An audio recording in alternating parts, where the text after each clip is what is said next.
टिंग पिंग।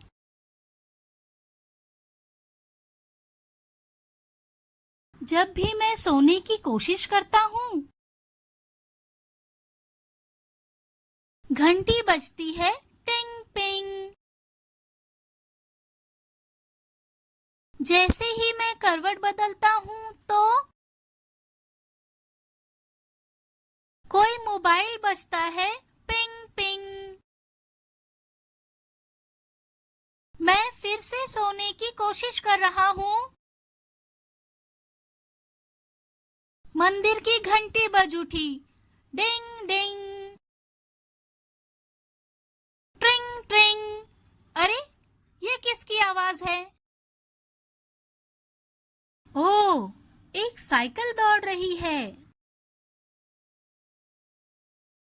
क्या हुआ? तुम अभी तक सोए नहीं? माँ ने कहा।